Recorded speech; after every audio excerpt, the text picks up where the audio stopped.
Cada uno de estos haces de combustible de uranio produce calor suficiente para generar 1.000.000 de kilovatios-hora de electricidad. Pero, ¿cómo se obtiene el uranio enriquecido?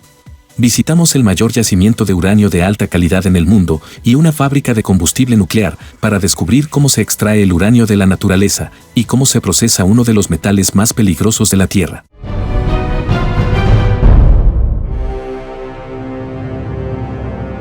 El uranio es un elemento metálico que fue descubierto por un químico alemán en el año 1789. La importancia de este descubrimiento no se entendió hasta un siglo y medio después. En 1938, los científicos descubrieron que los átomos de uranio podían dividirse para producir energía. Para obtener el uranio, se excavan 500 metros bajo tierra en este sitio en el norte de Saskatchewan, una provincia en el oeste de Canadá, conocida por albergar algunos de los depósitos de uranio más grandes y ricos del mundo. El uranio extraído se utiliza principalmente como combustible en reactores nucleares para generar electricidad. Esta mina es la mayor fuente de uranio de alta calidad en el mundo. El mineral de uranio yace debajo de una capa de arenisca saturada de agua. Para llegar a él, utilizan brocas de carburo de tungsteno. Como nudillos en un puño, las brocas perforan la cara de la roca. Estos primeros agujeros son para tubos que extraerán el calor del suelo y lo congelarán alrededor del mineral. El minero opera el equipo por control remoto. Transfiere un nuevo trozo de tubería al final del taladro cada 1,5 metros para penetrar 130 metros en la capa de arenisca. Se tardan hasta 8 días en instalar solo una longitud de tubería y hay 200 de ellas. Configuran los tubos para que rodeen el yacimiento de mineral. Estos tubos congeladores estabilizarán el suelo y también convertirán el agua subterránea de alta presión en hielo para que no interfiera con la minería. Una planta de congelación sobre el suelo enfría la salmuera de cloruro de calcio a menos 30 grados centígrados y la distribuye a través de los tubos de congelación. La salmuera absorbe calor mientras congela el suelo y vuelve a enfriarse. Encima de los depósitos de uranio, ahora se preparan para extraer el mineral. Utilizarán esta broca para perforar el cuerpo del mineral y hacer un agujero inicial de diámetro pequeño conocido como agujero piloto. El agujero piloto traza la ruta del taladro al mineral y crea un punto de entrada para equipos mineros más grandes. Desde una posición elevada, la broca perfora verticalmente la roca para alcanzar un nivel específico debajo del cuerpo del mineral. Ahora están listos para la broca de expansión. El taladro levanta la broca de expansión por el agujero piloto ensanchándolo. Un vagón operado por control remoto recoge la roca. Este sistema de control remoto mantiene a los mineros a una distancia segura de los peligros de caída de rocas. También minimiza su exposición al uranio radiactivo en el mineral. Como precaución adicional ventilan continuamente la mina, introduciendo aire fresco cada 20 minutos. Dirigido por la palanca de mando del operador, el vagón entrega el mineral a un escáner. Al medir la cantidad de radiactividad en el mineral, el escáner determina que el contenido de uranio es aproximadamente del 15%. En gran parte del mineral el contenido de uranio es aún mayor. En promedio alrededor del 18%. Y eso se considera de muy alta calidad. El vagón ahora vacía el mineral en un conducto. Desde una sala de control, un operador manipula un martillo hidráulico para triturar el mineral en pedazos. El mineral triturado se distribuye a un molino que lo muele hasta convertirlo en una arena fina. A continuación añaden agua y se convierte en una mezcla que luego bombean a la superficie. Los camiones transportan la mezcla de uranio a un molino a 80 kilómetros de distancia. Se detienen en una instalación especial de descarga. El soporte del sistema de vacío se alinea con el recipiente que encierra el tanque de uranio.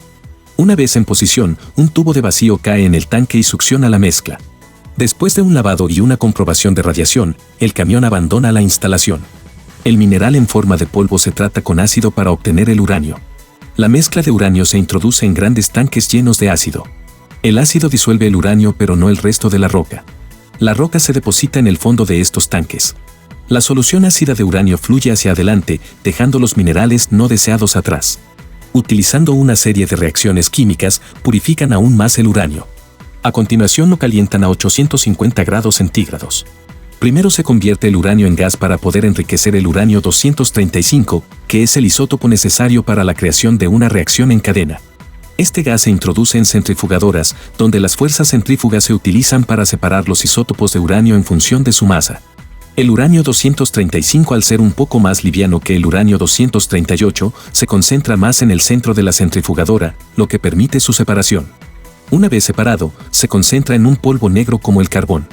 El polvo de uranio fluye en bidones de acero de 210 litros. A continuación los bidones se envían a una planta de procesamiento de combustible nuclear. El uranio pasa de negro a un color amarillo mientras lo convierten en trióxido de uranio, una forma química intermedia en la cadena de procesamiento.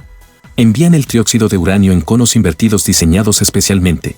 Al llegar a la instalación, una válvula se abre en la parte inferior y el polvo fluye hacia los tubos transportadores que lo llevan a la planta. Dentro, disuelven el polvo de trióxido de uranio en ácido. Un trabajador toma una muestra para probar la densidad y la química y confirma que ambos son aceptables.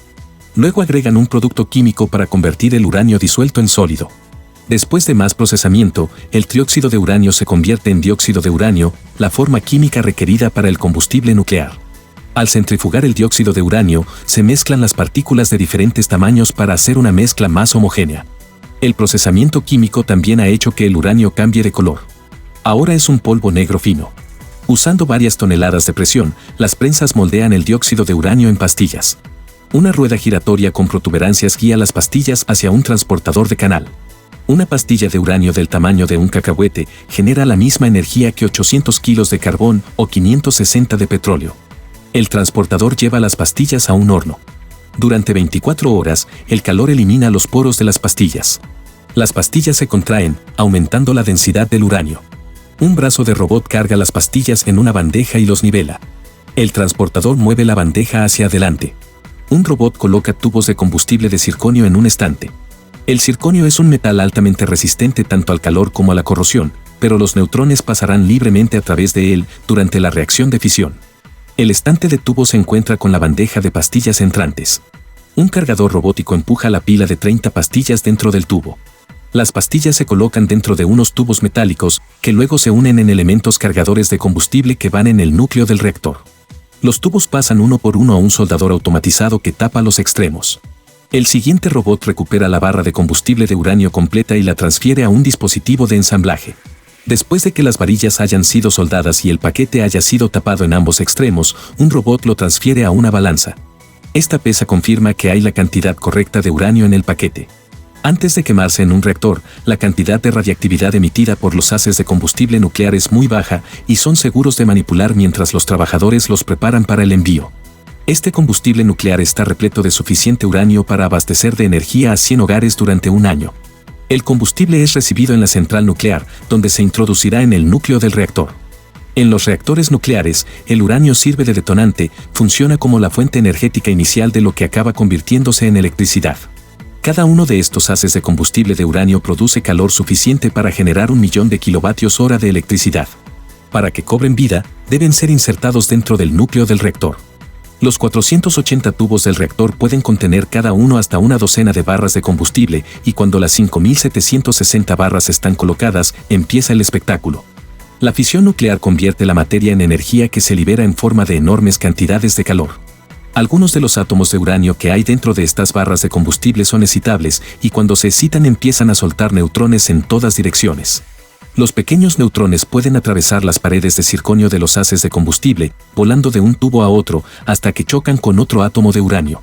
Cuando lo hacen el átomo se divide, libera energía y más neutrones. Y así se obtiene una reacción nuclear en cadena. Pero cuando se acelera demasiado hay que detenerla, si no se produce lo que los científicos denominan fusión del reactor nuclear. El reactor no solo está sellado entre paredes de hormigón reforzado de 2 metros de grosor, sino que además se apaga automáticamente si la temperatura sube o la presión baja demasiado rápido. El calor se usa para convertir el agua en vapor, un proceso que se controla cuidadosamente desde la sala de control de la central.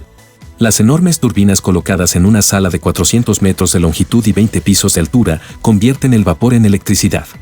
La turbina gira a 1800 revoluciones por minuto y hace funcionar a un generador. La gigantesca rueda del generador convierte el movimiento en más de 750 megavatios de electricidad, suficiente para cubrir las necesidades de 500.000 de personas.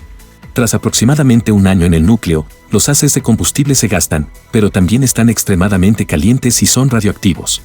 Están tan calientes que las barras deben guardarse en agua durante 10 años, antes de poder ser eliminadas con total seguridad. Se introducen en una piscina de la central, para que baje su temperatura y para que se disipe la radiactividad. Hundidos en las profundidades de este depósito de 8 metros de profundidad, hay más de 700.000 barras de combustible radioactivo. Si quieres saber cómo se hace la gasolina, tienes el enlace en la descripción y en el primer comentario. Dale like al vídeo si te ha gustado y compártelo con otra persona que le pueda interesar. Además, suscríbete a este canal activando las notificaciones para seguir aprendiendo. Un saludo.